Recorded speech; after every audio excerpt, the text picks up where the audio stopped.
आप सबने सुन तो लिया होगा कि पाकिस्तान में गाड़ियां सस्ती हो रही हैं? नहीं सुना? कोई बात नहीं, फिर यहां क्लिक करके सुन लें, लेकिन अभी नहीं, वीडियो खत्म होने के बाद। खैर, पाकिस्तान में अगर रिवायती ईंधन यानी कि पेट्रोल और डीजल से चलने वाली गाड़ियां सस्ती हो रही हैं, तो फिर बिजली से चलने वाली गाड़ियों के ख्वाहिशमंदों का क्या कसूर है? भाई कोई कसूर नहीं है, बल्कि अब तो उनके खुश होने की बारी है, क्योंकि पाकिस्तान में एक नहीं, कम से कम 2 इलेक्ट्रिक व्हीकल्स लॉन्च होने जा रही हैं। ऐसा आजकल मीडिया में गर्दिश कर रहा है, और अगर हम मोतबर मीडिया के मोतबर सोर्सेज पर यकीन करें तो अगले कुछ माह के अंदर मास्टर चंगान मोटर्स पाकिस्तान का पहला खालिस यानी purely electric vehicle brand the people launch करने जा रहा है। और इस दीपल के तहत पाकिस्तान में एक एसयूवी और एक सेडान कार लॉन्च की जा सकती है। चाइनीज ऑटो जायंट ने मुख्तलिफ मार्केट्स के लिए 3 मुख्तलिफ ईवी ब्रांड्स लॉन्च किए हैं, जिनमें अवतार, दीपल और नीवो शामिल हैं। चंगान ने हाल ही में थाईलैंड में दीपल L07 सेडान और S07 एसयूवी मुतारिफ करवाई है। कंपनी ने ईवी प्लेटफॉर्म हुआवे और CATL की शराकत से बनाया है। थाईलैंड भी पाकिस्तान की तरह राइट हैंड ड्राइव कंट्री है।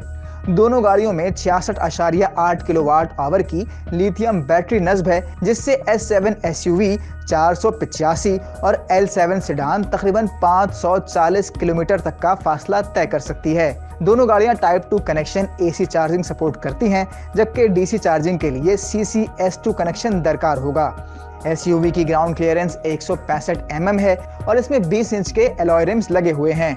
15.6 इंच की touch screen, AR navigation, 14 speaker audio, Bluetooth phone connectivity, wireless Apple CarPlay, multi colour LED ambient lighting, gesture recognition, wireless device charger, online navigation, voice control और mobile remote control जैसी सहूलियात भी मौजूद हैं। Adaptive cruise control, front and rear collision warning, lane change assist, lane keep assist, traffic jam assist, rear cross traffic alert, rear cross traffic braking, lane departure warning, driver fatigue monitoring, automatic high beam और safe distance warning भी SUV में मौजूद है। Sedan में भी तकरीबन ये तमाम फीचर्स मौजूद हैं, बस LCD 10.5 inch, ground clearance 150 mm और इसमें 19 इंच के अलॉय रिम्स हैं। थाईलैंड में ये एसयूवी 6 कलर से मुतारिफ करवाई गई है, जिसमें comet white, nebula green, lunar grey, Eclipse black, sunset orange और कॉस्मिक ब्लू शामिल हैं। इंटीरियर में ऑरेंज और ब्लैक के ऑप्शंस मौजूद हैं। L7 सेडान के 5 exterior colours comet white, nebula green, lunar grey, Eclipse black और स्टेलर ब्लू हैं। इसमें इंटीरियर के लिए काले और सफेद रंग की चॉइस कस्टमर के पास है।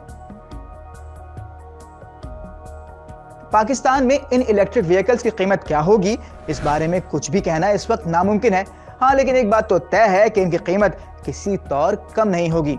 हाल ही में गाड़ियों की कीमतों में कमी के हवाले से डॉन न्यूज़ डिजिटल से बात करते हुए all Pakistan motor dealers association के चेयरमैन HM शहजाद का कहना था कि पाकिस्तान में बहुत जल्द छोटी चाइनीज ईवीज मुतारिफ हो सकती हैं, जिनकी कीमत 20 से 25 लाख के दरमियान होगी। कुछ लोग ईवी के ऊपर काम कर रहे हैं, इलेक्ट्रिकल गाड़ी के ऊपर काम कर रहे हैं। क्या करेंगे आप उस वक्त अगर एक भी चाइनीज छोटी गाड़ी पाकिस्तान में अगर ईवी आ गई और 20-25 लाख के अंदर आ गई, आपका क्या होगा? क्या 20-25 लाख में ये चाइनीज ईवीज के आने के चांसेस हैं?